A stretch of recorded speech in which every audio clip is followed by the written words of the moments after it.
Aquí Gabriel Fata, bienvenidos al canal. Edu ha preguntado por mi opinión respecto a Beyond Meat y Talabé ha preguntado por mi opinión respecto a Oatly. Para dar respuesta a esta pregunta tenemos que ver qué tipos de riesgos existen a la hora de invertir en acciones.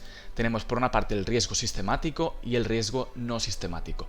El riesgo sistemático es el riesgo que involucra todo el mercado, es decir, los tipos de interés, diferentes problemas que hay a nivel social, político, monetario, económico, etc. En cuanto a riesgo no sistemático, tenemos factores que involucran solamente esa empresa o ese sector concretamente. Entonces, en este caso yo creo que tenemos mucho más riesgo sistemático que riesgo no sistemático. Sí que es verdad que en el caso de Beyond Meat y Oatly tenemos riesgos como por ejemplo que son empresas que no son rentables a día de hoy y que tienen ciertos problemas de ejecución, pero creo que tenemos más riesgo sistemático. Ahora vamos a comentar el por qué. Si vamos a ver el ratio PER de diferentes empresas, es decir, los beneficios divididos entre el precio de la acción, podemos ver que el ratio PER está más bajo en empresas pequeñas que en empresas grandes. En el caso del SP500 tenemos un PER de alrededor de 17. En empresas medianas lo tenemos alrededor de 13 y en empresas pequeñas lo tenemos en 12.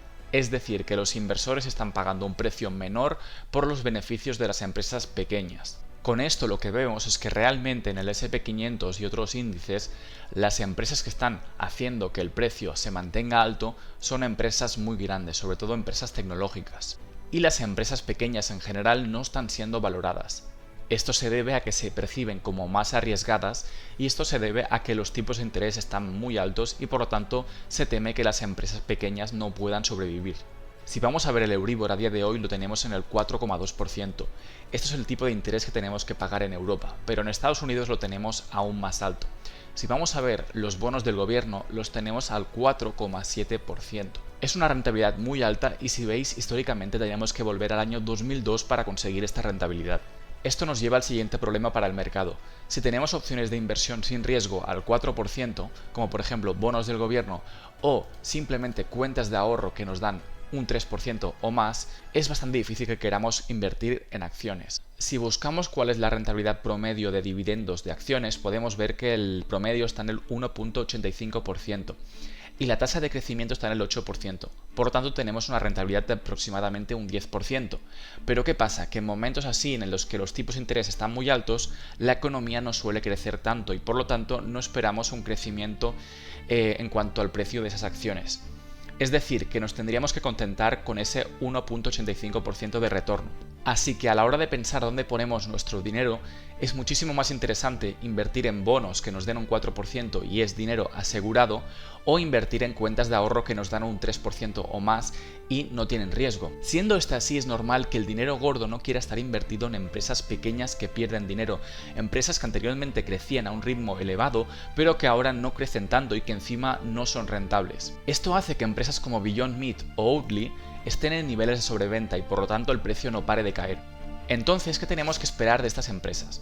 Pues tenemos que esperar que sean más rentables, que pierdan menos dinero, que muestren un progreso real, tangible en números y a partir de aquí pues veremos mejoras.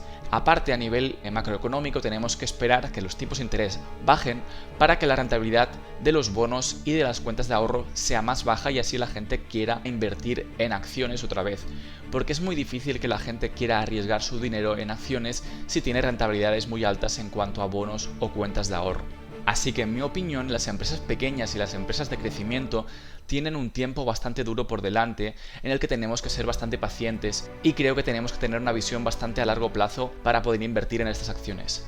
Si nuestro horizonte de inversión es más corto, es de un año o dos, por ejemplo, no creo que sea buena opción invertir en estas empresas porque probablemente necesiten más tiempo para seguir adelante. Espero que os haya gustado el vídeo, si os ha gustado dejar un me gusta, suscribiros al canal y nos veremos en próximos vídeos.